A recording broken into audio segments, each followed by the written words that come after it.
Disruptions.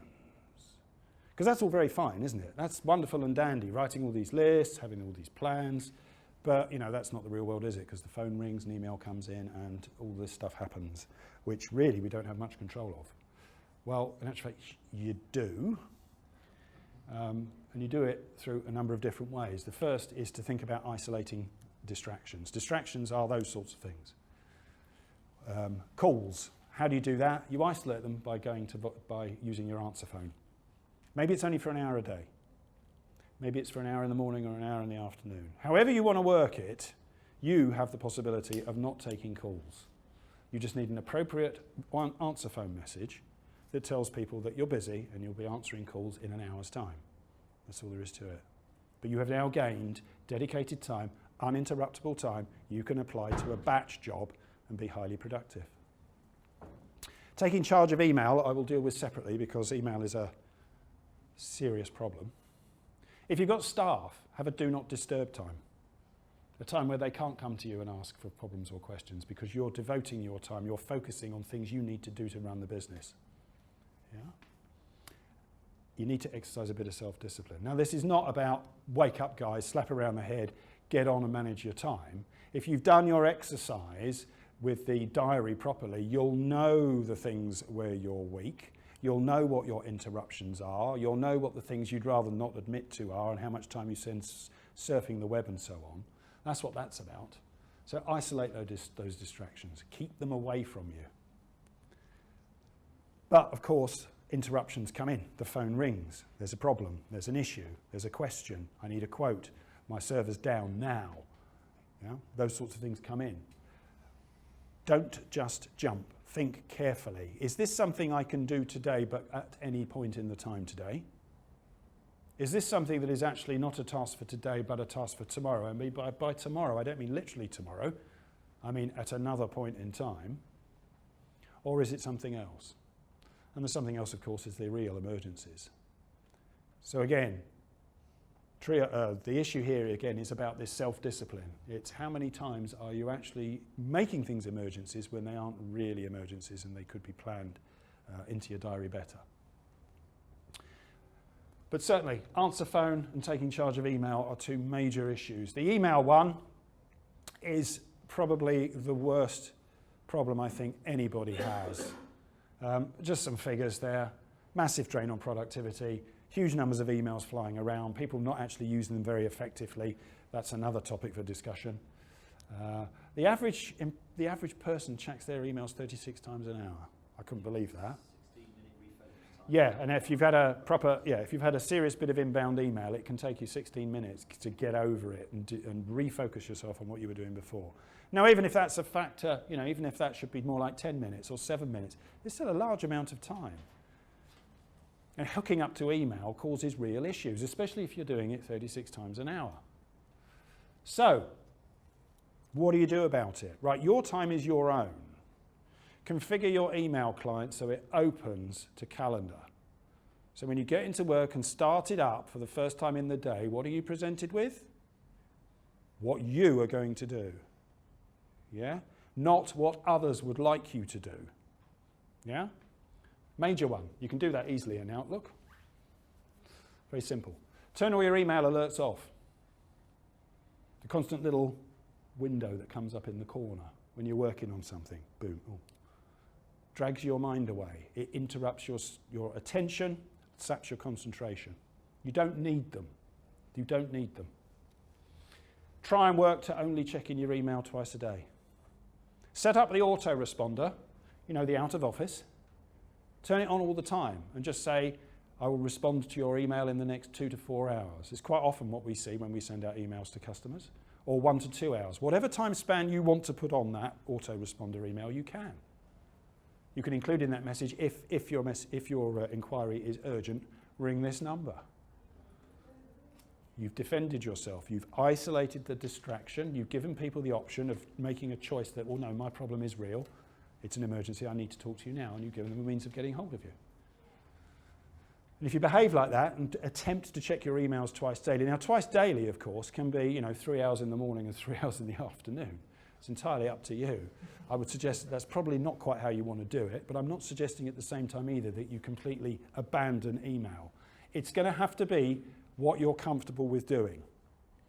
Yeah? Because slowly, you know, every time I talk to customers about doing these sorts of things, people say to me, oh, but what about customers? Well, of course, yes, what about customers? What about you? What about your time? So there's this balance to trade off between the two, and you need to find out yourselves how comfortable you feel with doing these sorts of things. But you do need to build a habit of, I will check emails when I choose, not when others ask me to. Email is a huge problem. It's such an innocent little thing. Everyone does it. Oh, I finished a job. I'll just have a look at the email.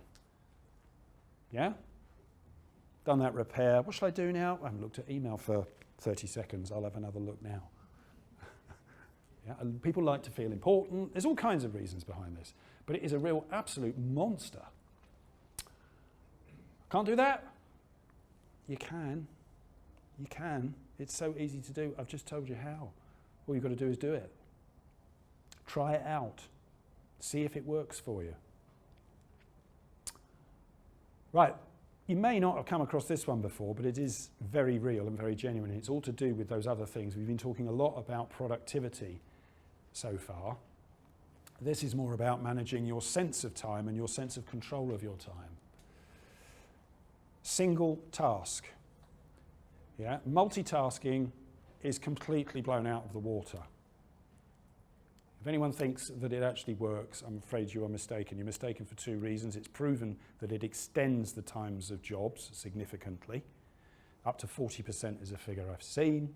And it's all at the cost of quality. So you do two jobs at once because it takes you longer and you do them worse. It's no wonder you can multitask. Yeah? Don't do it. Stick away from it. It's not a good idea. You can't do it. Your brain is your brain. Be unavailable from time to time. If you want to use your concentration, think about the best times in the day. When am I best and creative? Well, it's actually quite early in the morning. Right. The first hour, 2 hours, half an hour, whatever it is in the day, that's my time. I'm going to spend it focusing on the things that are most important to me that are on that closed to-do list. Who has breakfast every day? Good. Not everybody put their hand up. Yeah. Who regularly takes a drink of water? Yeah. Well, as long as it involves coffee. As long as it involves coffee in it. Yeah. Who grazes on the odd chocolate bar and. Yeah. Okay. If you don't have breakfast, if you're not having regular drinks, and if you're eating too many sweeties, it will affect your concentration. You will not be as sharp as you could be.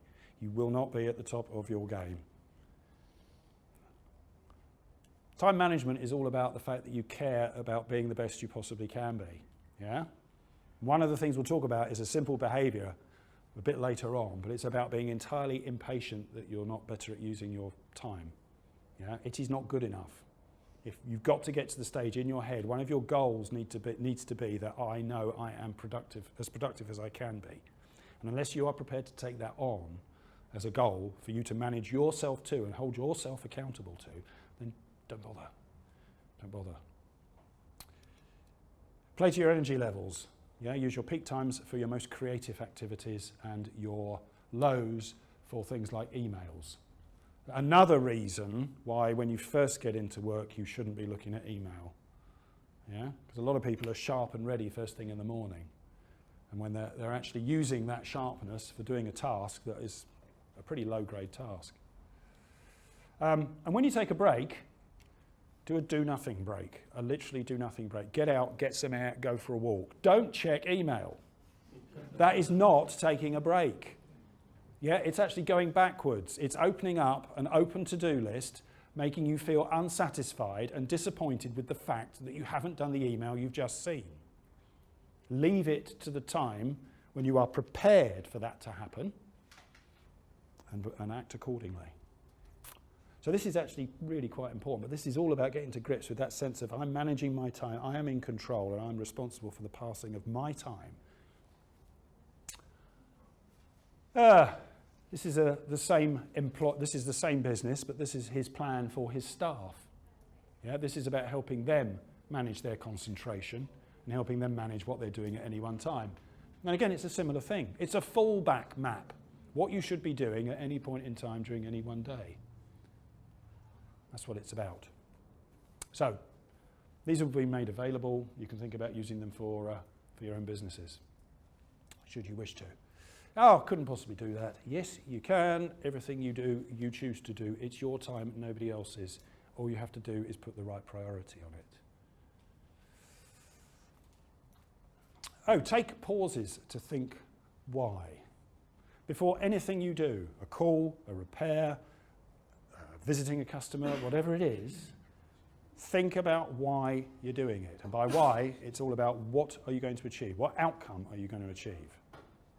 I'm starting this job, but what am I going to do? What am I actually going to achieve by the end of it? The reason for doing that is simple. If you know where you're going, this is Stephen Covey's start with the end in mind point, which you may have heard before, it will improve your productivity because you'll be focused all the time on achieving that goal. That taking that pause and considering the job has the effect of slowing time down. Puts you in control. The act of doing it does so. How do you do that? Every day, the first job you do when you come in is planning your day. That's what it should be. Job number one is planning. Half an hour. The half an hour you spend at the start of your day is the most important half an hour you will spend because it's all about planning your day. It's all about the things that you commit to do, what things you'll batch together, when you might decide to be uninterruptible, those sorts of things. That's what you're doing. You're setting yourself up for that one day's work. Remember, it's all one day's work at a time. Do it for every call and task, and arrive early for meetings, which you both did. Yeah? Gives you time to do the same. I'm going in to see this business. Yeah? I'm going into, it's the standard monthly meeting. I'm going in. Was there anything special I needed to remember? No. I'm meeting some new people today. Whatever it is, gives you some time to compose yourself, present a more professional image. Yeah? People often work under the pretense that, I arrive bang on time, I'm straight in, I get the job done, and that's the most efficient and effective way of doing things. What it's not allowing you to do is make sure that when you're there, before you go in, you know precisely everything that you need to achieve.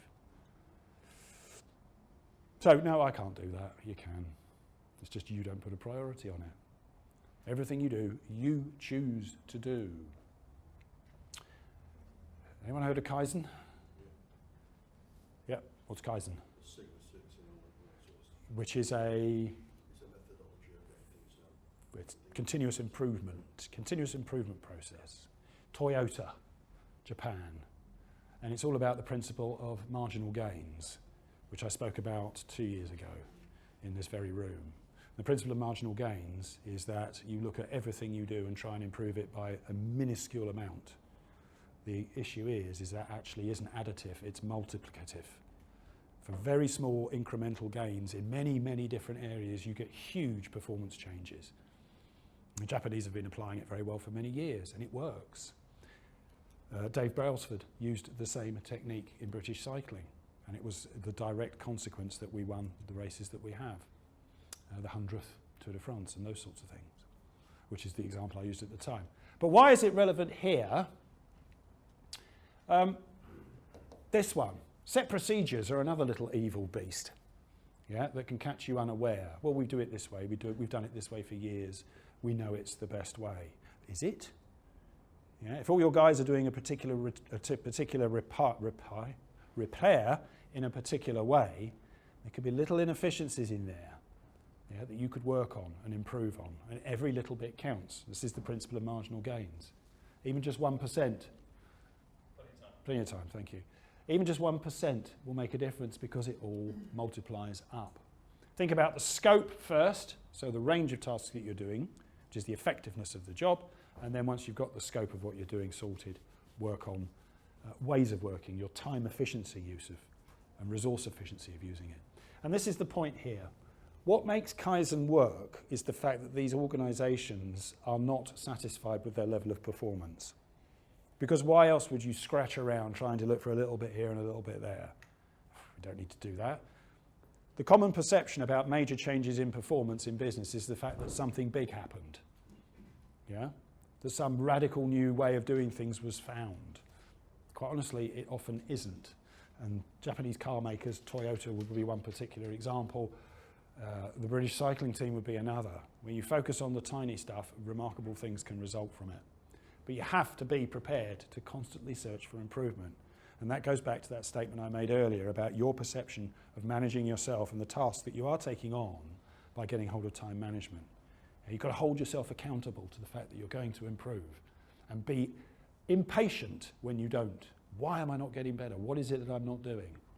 You might not want to do that, and if you don't, that's fine. That's fine, but you won't get hold of time. You won't get control of time unless you do. Can't do that? Yes, you can. Everything you do, you choose to do.